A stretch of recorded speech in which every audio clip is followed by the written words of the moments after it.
지금 북한 주민들은 불만으로 가득 찼습니다. 북한의 내부 상황을 더 자세히 살펴보기 위해서 BBC와 비밀 인터뷰를 했다는 소식입니다. 북한 내부 소식통에 따르면 북한에서 식량 부족으로 이웃이 굶어 죽었다는 북한 주민들의 증언이 나왔다.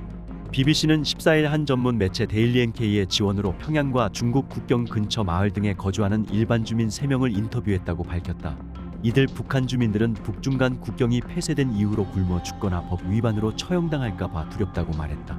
전문가들은 인터뷰에 묘사된 북한의 상황이 1990년대 고난의 행군 이후 최악임을 시사한다고 말했다고 BBC는 전했다. 전문가들은 전 세계에서 가장 고립된 국가로 손꼽히는 북한 내부 주민과의 이번 독점 인터뷰를 통해 북한이 1990년대 이후 현재 가장 심각한 상황임을 짐작해 볼 수 있다고 설명했다.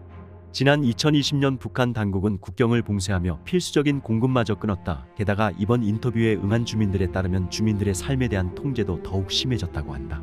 정작 북한 당국은 BBC에 언제나 자국민의 이익을 최우선으로 한다고 설명했다. BBC는 북한의 정보원 네트워크를 운영하며 북한 관련 소식을 전문으로 다루는 매체 데일리 NK의 도움을 받아 북한에 사는 일반 주민 3명을 비밀리에 인터뷰할 수 있었다.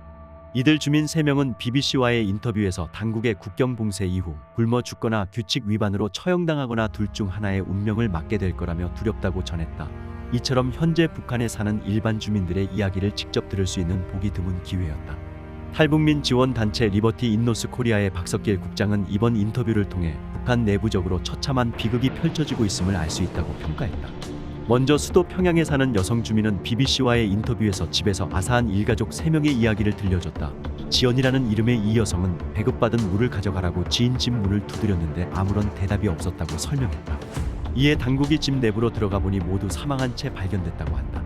지연 씨를 포함해 이번 인터뷰에 응한 모든 주민의 이름은 신변 보호를 위해 가명을 사용했다. 중국 접경 지역 근처에서 건설 노동자로 일한다는 찬호 씨는 BBC와의 인터뷰에서 식량이 제대로 공급되지 않은 탓에 자신이 사는 마을에서만 이미 5명이 굶주림으로 사망했다고 전했다. 처음엔 코로나19 감염으로 죽을까 두려웠지만 곧 굶어 죽는 걸 걱정하게 됐다는 설명이다. 북한은 단 한 번도 2,600만 주민 모두를 먹일 충분한 양의 식량을 생산한 적이 없다. 게다가 지난 2020년 1월 국경을 봉쇄하며 중국으로부터 비료, 농업기기는 물론 곡물 수입마저 끊었다.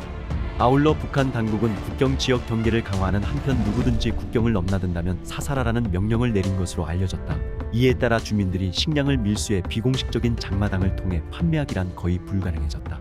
북부 지방에서 시장 상인으로 일했다는 명숙 씨는 보통 중국에서 들여오는 상품이 지역 시장 물건의 4분의 3 가까이 됐으나 이젠 텅 비었다고 전했다. 국경을 넘나들며 밀수품을 팔며 생계를 꾸리는 다른 여느 업자처럼 명숙 씨 또한 소득이 크게 줄었다. 명숙 씨는 이렇게 가족들이 굶었던 적이 없었다며 사람들이 너무 배가 고픈 나머지 자기 집에 찾아와 문을 두드린 적도 있다고 했다. 한편 지연 씨는 집에서 극단적인 선택을 하거나 더 이상 생계 유지가 힘들어 죽기 위해 산에 들어가 실종되는 사람들의 이야기를 들었다고 했다. 지연 씨 또한 제대로 자녀들을 먹이기 힘들다며 비슷한 상황이라고 했다. 꼬박 이틀간 아무것도 먹지 못했을 때는 자다가 죽는 건 아닌가 하는 생각이 들었을 정도다. 지난 1990년대 말 북한에선 혹독한 기근으로 무려 300만 명이 목숨을 잃은 바 있다. 그리고 최근 들어 다시 기근을 겪고 있다는 소문이 돌고 있다. 이번 인터뷰를 통해서도 이러한 소문에 힘이 실리는 가운데 북한이 또 한 번 재앙으로 치닫는 것 아닌지 우려하는 목소리가 높다.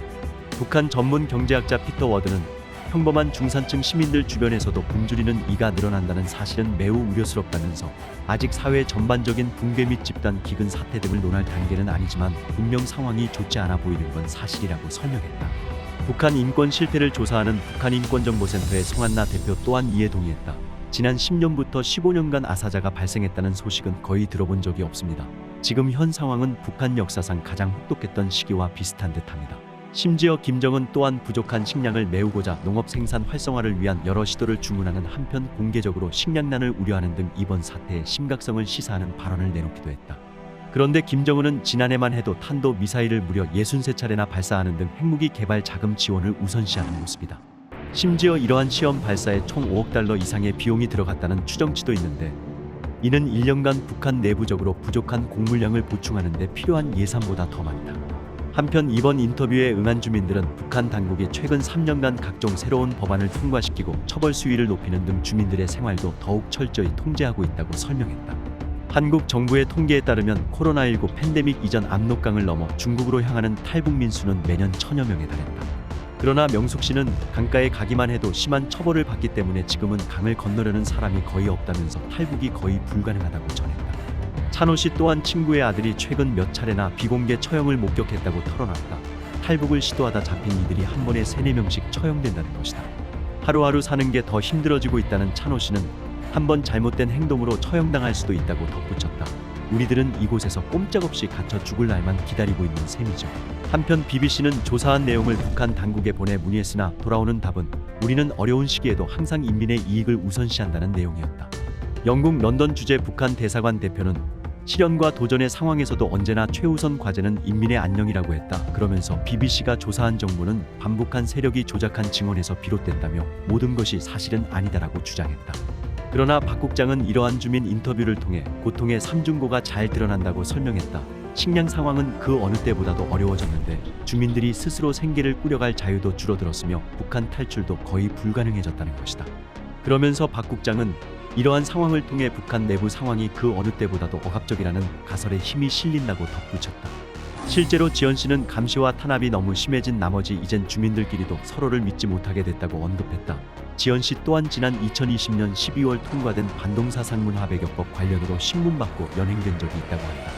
해당 법은 주민들 간 외국 영화, TV 프로그램, 노래 등의 공유와 소비를 금지한다는 내용을 골자로 하며 외국 문화와 정보의 유입을 막겠다는 취지로 제정됐다.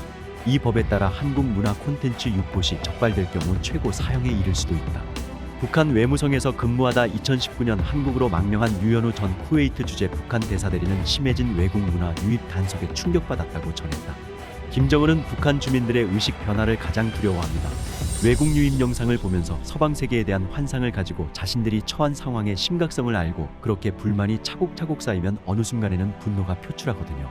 이번 인터뷰를 통해 당국을 향한 일부 주민들의 충성심은 이미 지난 3년간 시들해졌음을 느낄 수 있었다. 명숙 씨는 코로나19 이전만 해도 사람들은 김정은을 긍정적으로 바라봤다면서 이제 거의 모든 주민이 불만으로 가득 차 있다고 말했다. 정성산TV 좋아요, 구독, 알림은 큰 힘이 됩니다. 후원해주시는 모든 분들께 가열차게 멸공.